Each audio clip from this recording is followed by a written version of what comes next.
Tuhanku, dalam termangu aku masih menyebut namamu. Biar susah sungguh mengingat kau penuh seluruh. Cahayamu panas suci, tinggal kerlip lilin disenyap di kelam sunyi. Tuhanku, aku hilang bentuk remuk. Tuhanku, aku mengembara di negeri asing. Tuhanku, di pintumu aku bisa mengetuk. Aku tidak bisa berpaling. Wow, Bang Ini Hasni. tahu karya siapa? Karya siapa itu? Amir Hamzah. Wah, keren Khairil banget Anwar, ya. Pak. Amir Hamzah ya? Khairil Anwar tahu? Oh yeah, oh yeah, yeah yeah. Asik. Ini dia 4 bincang-bincang asik soal pemilu dan segala pernak-pernik. Biar kamu ngerti dan gak malu-malui. Ngerti hakmu dan paham kewajibanmu. Asik. Ye ye ye. Assalamualaikum warahmatullahi wabarakatuh. Halo teman pemilih. Ya, apa kabar nih? Ketemu lagi bareng kita berdua ya. Ada siapa? Kita Wulan. Dan juga saya Gina Febriana tentunya akan ngobrol asik dan juga seru bersama dengan narasumber-narasumber yang sudah tidak asing lagi di Kota Medan. Dan kali ini kita sudah mengundang ya narasumber yang agak susah diundangnya. Ya lumayan bisa Hadir hadir pada hari ini ya. Dan nanti kita juga akan melihat aksinya ya. Wah, aksi ya. Tema kita apa hari ini, Mbak? Sama ada Bang Yul Hasni, Divisi Data dan Informasi Komisioner KPU Provinsi Sumatera Utara. Halo Bang. Halo juga. Sehat ya? Sia-sia orang tua. Alhamdulillah ya, Pak. Ya kita bersyukur sih ya selalu sehat karena kan ini masih masa pandemi ya, tapi kita harus tetap selalu Jaga sehat. kesehatan, jaga stamina. Kayaknya kalau misalnya nanya kabar bukan basa-basi lagi nih, memang bener-bener serius juga. Oke, kita kali ini bahas tentang apa nih, Kak Wulan? Kita bahas hari ini tentang data pemilih berkelanjutan. Jadi apa ya, KPU ini diharapkan untuk cerewet ya awal tahapan supaya nanti nggak dicerewetin pas pemilihan, pas hari H gitu kan. Kadang kan masyarakat gitu ya, di awal-awal tahapan itu kurang aware gitu. Tapi Yes. pas mendekati hari H, nah itu banyak yang komplain masalah saya tidak terdaftar di DPT atau gimana sih caranya pindah memilih. Jadi banyak pertanyaan-pertanyaan seperti itu. Nah, di sini akan dijawab segala pertanyaan kita itu oleh pegawai pemilu di Sumatera Utara, Pak Yul Hasni. Ya, kali ini tentunya tema kita yang seperti Kak Wulan katakan ya, cerewetlah di awal daripada nanti dicerewetin ya kemudian ya. benar Jadi nanti sabar-sabar karena kita cerewet. Ya, Bang Yul Hasni cerewet nggak? Iya, saya nggak cerewet sih gitu. Saya ceriwis lah. Oke ya. Apalagi ini menurut Undang-Undang ya nomor 7 tahun 2017.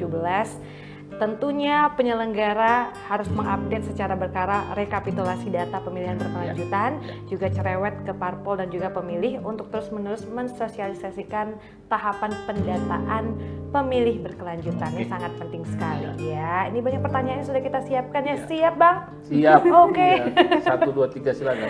Oke, pertanyaan pertama. Iya. Jadi geng. Sebenarnya memang udah dihalo-halokan nggak sih ke masyarakat tentang data pemilihan ini? Ya kan begini, setelah kita pemilu 2019, kemudian pilkada 2020, artinya pemutakhiran daftar pemilih terus dilaksanakan. Ya. Artinya terus berkelanjutan. Kan di Undang-Undang nomor 7 tahun 2017 juga diamanahkan bahwa KPU itu wajib melaksanakan pemutakhiran daftar pemilih berkelanjutan. Memang terus proses gitu, jadi diharapkan nanti menjelang hari H itu nggak ada lagi yang cerewet orang gitu. Betul. Nah, jadi ya nggak apa-apa kita awal-awal ini kerja keras gitu kan, kita mencerewetilah pemilih, ayo cek nama Anda gitu, supaya nanti kita di hari H tidak balik arah gitu, kita yang dicereweti gitu. Yes. Ya, kita berharap sebenarnya kan kalau data ini bersih, ya pemilu juga akan bisa berjalan dengan baik gitu. Itu kira-kira. Yes. Betul sekali. Apakah ada perubahan signifikan dari bulan ke bulan? Pasti, karena setiap bulan itu kan KPU Kabupaten Kota itu melaksanakan rekapitulasi. Ya. Nanti provinsi juga setiap bulan, ada per semester gitu. Ya perubahannya signifikan karena kita kan harus memastikan misalnya pemilih yang tidak memenuhi syarat seperti meninggal atau misalnya masuk TNI Polri dan sebagainya itu kan harus dicoret. Dia namanya TMS, tidak memenuhi syarat sebagai pemilih. Atau pemilih pemula yang sudah berusia 17 tahun tapi ada EKTP-nya, itu kemudian kita masukkan sebagai pemilih pemula. Ya angkanya bisa setiap bulan bisa naik, bisa turun gitu. Ya turun naik lah pokoknya gitu ya. Sejauh ini Pak, bagaimana respon masyarakat terhadap pemutahiran data pemilih berkelanjutan ini Pak? Masih cuek atau bagus responnya? Sebenarnya karena memang kita karena sifatnya internal ya, karena mungkin belum terjun langsung ke lapangan, belum proses coklit dan sebagainya, mungkin aroma pemilunya belum terasa. Ya sejauh ini memang respon masyarakat kurang begitulah, kurang maksimal. Jadi memang kita yang harus jemput bola gitu. Meskipun kan KPU sudah mengumumkan aplikasi Lindungi Hakmu misalnya untuk mengecek apakah dia sudah terdaftar atau belum, ya kan? Ya tapi meskipun demikian belum begitu maksimal lah. Kita berharap nanti di Oktober kan mulai nih tahapan pemutakhiran. Mudah-mudahan nanti kita ke lapangan dan sebagainya bisa respon masyarakat bisa positif gitu. Ya, gimana nih KPU apa nggak bosen ya kalau masyarakat selalu nyuekin KPU untuk soal data tadi nih ya? Ya, kalau dibilang nggak bosan sih nggak ada istilah bosan, karena memang ini kan tugas dan tanggung jawab kita ya. Kemudian kan gini, data pemilih sangat rawan disengketakan, rawan digugat gitu kan. Apalagi kan soal hak orang untuk datang ke TPS. Ketika dia nggak terdaftar, ya kan, dia kemudian akan protes gitu. Saya kan ingin menggunakan hak pilih saya gitu. Kenapa KPU tidak mendaftarkan kami? Nah, untuk menghindari hal-hal seperti itu, mengantisipasinya, maka kemudian kita laksanakanlah pemutakhiran daftar pemilih berkelanjutan. Begitu dia prosesnya gitu. Tipsnya apa nih Pak supaya masyarakat aware gitu, proses pemutahiran data pemilih ini di awal ini penting sebenarnya gitu. Ya sebenarnya selain sosialisasi dari KPU ya artinya menyampaikan ke publik melalui sosial media dan sebagainya, tentu dukungan pemerintah juga penting. Juga dari aparatur pemerintah baik pada level tertinggi maupun sampai ke bawah gitu. Dukungan itu penting karena KPU ini nggak bisa berjalan sendiri dalam proses tahapan pemilu ini gitu. Jadi harus ada dukungan. Ya mungkin sosialisasi untuk memastikan. Tapi memang karena ini hak bukan kewajiban. Memilih itu kan karena hak bukan kewajiban. Jadi orang mungkin nggak usah lah gitu. Dalam tanda petik apa sih untungnya bagi saya terdaftar atau tidak gitu. Tapi begitu nanti di hari H mereka membutuhkan posisinya itu sebagai pemilih, dia akan protes kenapa saya nggak dicantumkan sebagai pemilih. Langsung cerewet ya. Iya, artinya kan awal-awal masyarakat memang belum begitu antusias, belum peduli gitu kan. Tapi kemudian karena nanti menjelang hari H, ya saya nggak tahu faktor-faktor apa yang membuat mereka kemudian harus ngotot untuk menyatakan saya sudah terdaftar atau belum begitu. Gitu. Tapi menurut pengalaman banyak nggak sih masyarakat di kabupaten atau kota ya yang bandel-bandel, saya Medan banget ya, ya gitulah yang nggak aware, cuek terhadap peraturan ataupun yang lain. Iya sebenarnya kalau dibilang kurang peduli itu enggak juga sih sebenarnya. Mungkin karena memang mereka belum memahami, belum tahu ya. Seberapa penting sih sebenarnya pemutakhiran daftar pemilih berkelanjutan. Satu, kemudian tadi saya katakan aroma pemilunya belum terasa barangkali gitu kan. Belum nampak tanda-tanda pemilu itu di daerah, baik spanduk ataupun misalnya kan biasanya kalau orang proses coklit itu kan datang ke rumah-rumah, ya kan belum ada terlihat itu. Mungkin nanti kalau sudah mulai terasa mungkin akan semangat dia untuk bisa memastikan dia terdaftar atau belum itu akan muncul.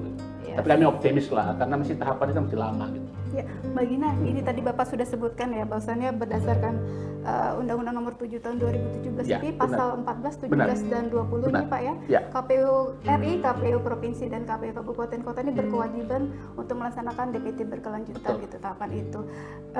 Berhubung Bapak di provinsi ini, kira-kira ada nggak kabupaten kota yang slow respon gitu Pak masalah data pemilih ini? Iya sebenarnya slow respon itu juga sifatnya juga tidak merata. Ada yang datanya juga stagnan, setiap bulan nol terus tidak ada bergerak gitu. Ada yang memang ada pergerakan. Ini kan persoalan persoalan cara kerja. Jadi mungkin kawan-kawan KPU kabupaten kota itu kan kalau bekerja itu kan juga harus membuat konsep-konsep gitu. Tapi kalau memang slow respon itu pasti ada lah. Ya kan yang namanya juga mungkin dia mau respon nggak tahu apa yang mau direspon, bagus diam gitu. Ternyata diam menurut mereka itu lebih baik ya. Ya daripada mereka merespon ternyata salah. Tapi itu ada selalu. Setiap bulan ada. Tapi ya nggak itu saja sih KPU-nya gitu. Pasti berubah lah gitu. Cara menegurnya gimana itu Pak? Gimana? Cara menegurnya Cara gimana? negur. Ya Ngingetinnya dipanggil aja, gitu. tegur aja. Mungkin namanya cari pin gitu aja. Itulah negurnya kalau tegur ya. Serius sekali. Jadi ya kami nggak bisa pula mengatakan harus pakai surat dan sebagainya. Tapi kan teman-teman KPU kabupaten kota ini kan sudah paham tugas dan fungsinya masing-masing, tupoksinya kan sudah paham. Ya dengan kesadaran saja gitu. Mereka akan lihat data daerah yang lain kok berubah, kami kok enggak gitu. Tapi kita dalam rakor daring kita selalu tuh ingatkan, oh ini Anda data Anda kok nggak bergerak ya, kok ini sudah gitu. Selalu kita sampaikan tetap ya. ada evaluasi. Kesadaran dari bawah lah. Tapi penasaran sih sebenarnya ya. Kalau KPU Medan sendiri ya nih, Pak. Gimana Pak divisi Divisi datanya? datanya ada beres belum ya? Ya saya menyatakan Medan ini kan pemilih cukup banyak. Ya. Dan jumlah pemilih cukup banyak, tentu fluktuasi pemilihnya dan sebagainya juga beragam. Kalau dalam konteks bahwa sepanjang bisa dikerjakan oleh KPU Medan kan mereka kan jaraknya kan dekat ya, dekat dengan masyarakat, tidak terlalu jauh untuk sarana transportasi dibandingkan dengan teman-teman di daerah pegunungan dan sebagainya. Ya alhamdulillah sampai saat ini Medan juga cukup baik, meskipun tidak terlalu baik ya, cukup baik dalam proses pendaftaran pemilihnya gitu. Itu kira-kira untuk Medan bocorannya gitu. Oke, berarti sebenarnya udah siap lah ya untuk mencerewetkan sih.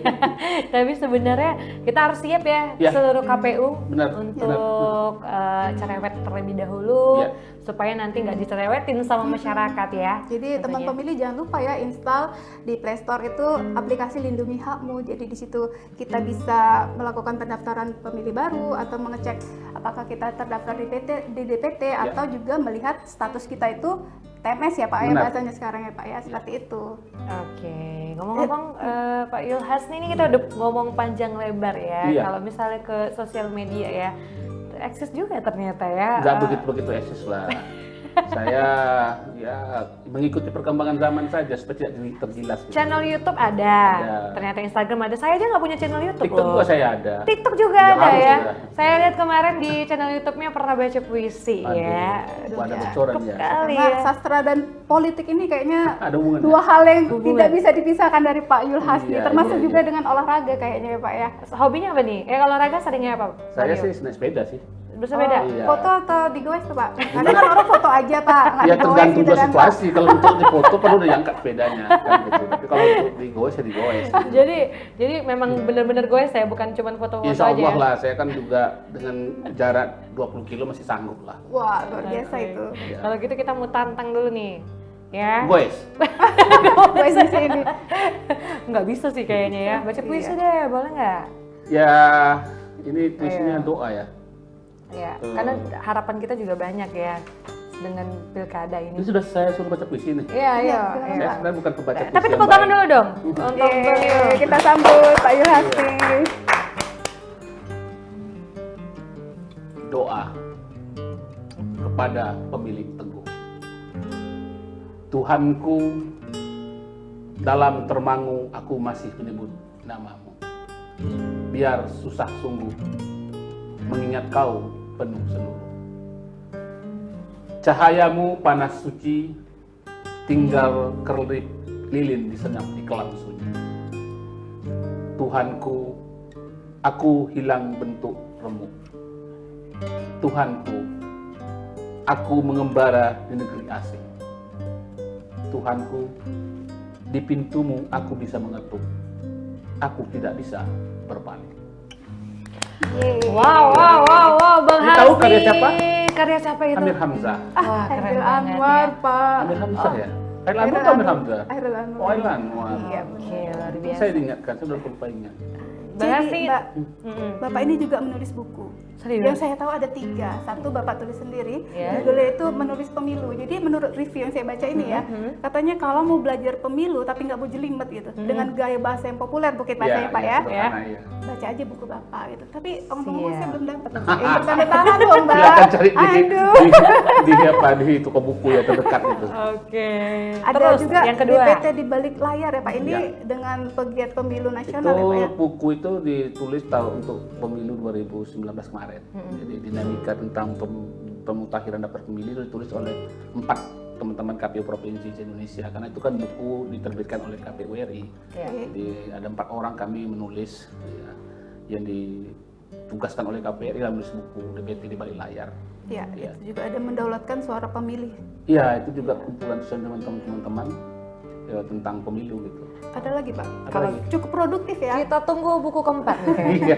Iya. Ya. Dengan kesibukan yang ada, Saya lagi nulis sempat novel, doakan menulis. saya selesai. Wah, Makanya keren saya ya. bilang sastra tidak bisa dilepaskan Dengan dari politik. Laila, dengan politik. Oke. Kedua hal itu melengkapi gitu ya Pak ya. Insya Allah. Tapi ada pesan-pesan nggak sih untuk para pemilih, teman-teman pemilih kita?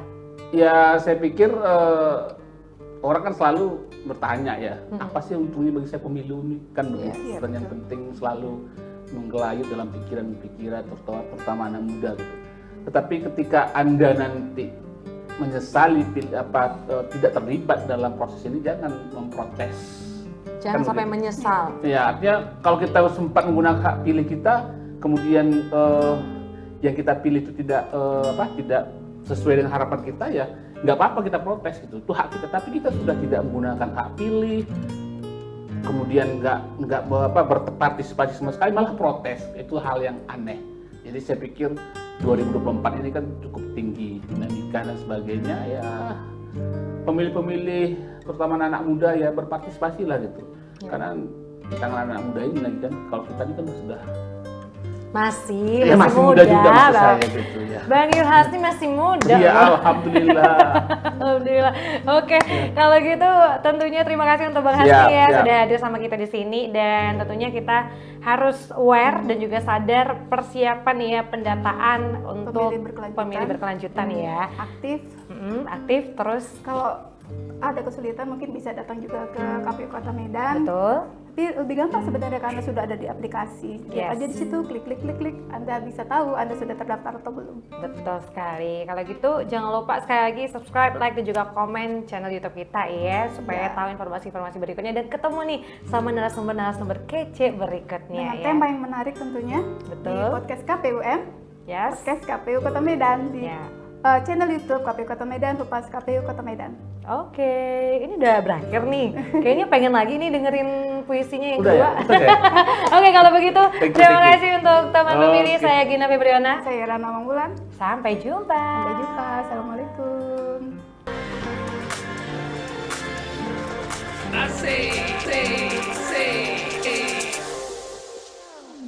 Ini podcast KPUM bukan kaleng-kaleng. Mau tanya apa saja, boleh. Jangan lupa subscribe, nanti rugi sendiri. Klik loncengnya, dapat info terkini. Oh yeah,